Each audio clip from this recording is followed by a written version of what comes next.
আজকে আমি চলে আসছি বাজার করার জন্য। আর আমরা কোথা থেকে বাজার করি সেটা আপনাদের সাথে একটু শেয়ার করার জন্য ভিডিও করা। তো যাই হোক, আমি এখন যে বাজারটাতে আছি এটা আমার বাসা থেকে অনেক কাছে। আর আমি কিন্তু আমার জীবনে বেশিরভাগ সময়টাই ঢাকায় কাটিয়েছি। আর ঢাকা থেকে যখন ঢাকার পাশের খুব কাছের একটা জেলাতে চলে আসি, তখন আমার মাথায় প্রথমে এটা চিন্তা ছিল আমি বাজার কোথা থেকে করব, কারণ আমি আমার বাজারগুলো নিজে হাতে করতে পছন্দ করি। কারো বাজার করা আমার পছন্দ হয় না, যার কারণে আমার তো বাজারে যেতেই হয়। তো আসার পরে এখানে খুব কাছে একটা বাজার আমাদের বাসার।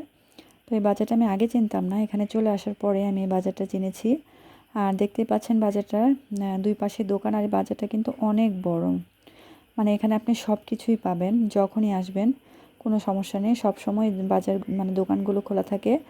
আজকে আমি একটু সকালে চলে আসছি, যার কারণে সব দোকান কিন্তু এখনও মানে খুলেনি। এগুলো হচ্ছে একটু হয়তো সময় নিয়ে পরে খুলবে। তো দেখতে পাচ্ছেন দুই পাশে দোকান আর মাঝখান দিয়ে রাস্তা, খুব সুন্দরভাবে আপনি কেনাকাটা করতে পারবেন। আর ভিড়ও খুব কম। আর এখানে আমি চলে আসলাম একটা দোকানে, আমার হেয়ার ব্যান্ড দরকার কিছু। তো আমি এটা নিয়ে নিলাম ওর কাছ থেকে। আর এখানে মোটামুটি সবই পাওয়া যায়, আপনি চাইলে মানে সবই কিনতে পারবেন। একদম মাছ বাজার থেকে শুরু করে কসমেটিক্স থেকে শুরু করে সব কিছুই মোটামুটি ভালোই পাওয়া যায়। এগুলো হচ্ছে বাইরে যে আমরা ঢাকায় থাকতে যে ফুটপাত থেকে কেনাকাটা করতাম ওই দোকানগুলোর মতো এগুলো এখানে। আর আপনি এখানে চাইলে মার্কেটেও যেতে পারবেন, এখানে ভিতরে অনেকগুলো মার্কেট আছে। আর মোটামুটি ভালোই কাপড় চোপড় থেকে শুরু করে সব কিছুই পাওয়া যায়। আর দেখেন এখানে তরমুজ বিক্রি করছে, কতগুলো তরমুজ একসঙ্গে নিয়ে বসে আছে সকালবেলা।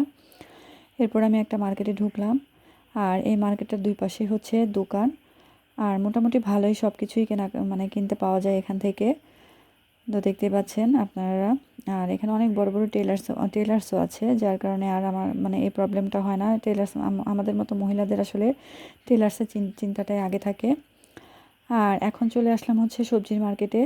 দেখতে পাচ্ছেন নিচে যে সবজিগুলো নিয়ে বসে আছে এগুলা কিন্তু এখানকার মানে স্থানীয় যে লোকগুলা ওনারাই কিন্তু ওনাদের জমিতে চাষ করে বিক্রি করতে নিয়ে আসে, যার কারণে দেখা যায় অনেক টাটকা সবজি পাওয়া যায়। তো আমি অনেকগুলো সবজি নিয়েছি। আর সবজি কেনাকাটা করার পরে আমার হাত কিন্তু আটকা হয়ে গিয়েছিল, যার কারণে আমি আর তেমন ভিডিও করতে পারিনি। এগুলো হচ্ছে কেনাকাটা করা শুরু করার আগে ভিডিও করেছি। তো দেখতে পাচ্ছেন বাজারটা কিন্তু অনেক বড়, তো আমি পুরো বাজারটা আপনাদেরকে দেখাতে পারিনি, আরেকদিন চেষ্টা করব। এরপর চলে আসলাম হচ্ছে একটা ইলেকট্রনিক্সের দোকানে। এখান থেকে আমাদের মোটামুটি টুকটাক যা লাগে নেই, যার কারণে ওরা আমার মোটামুটি পরিচিত হয়ে গেছে। আর এখান থেকে আমি আজকে নিতে আসছি হচ্ছে দুইটা প্লাস্টিকের চেয়ার নেব, যেহেতু আমার আগেও চেয়ারটা নেওয়া হয়েছে, তো এখান থেকে নিব ভাবছি, ভেবে নিয়ে মানে চলে আসলাম। তো এই চেয়ার দুটো নিয়ে নিলাম, কারণ অনেক সময় বারান্দায় বসার জন্য চেয়ারগুলো লাগে। তো চেয়ার দুটো ওরাই আমাকে মানে আমার বাজারে ব্যাগ সহ ওরা রিক্সা করে দিয়েছে। তো এরপর আমি বাসায় চলে আসছি। এখানে আমি বুটের ডাল ভিজিয়ে রেখে গেছিলাম, যার কারণে খুব সহজে আমি একটু মুরগির মাংস দিয়ে রান্নাটা করে ফেললাম। তো আজকে এটা দিয়ে আমরা খেয়ে নিব। তো কেমন লাগলো আমার ভিডিওটা?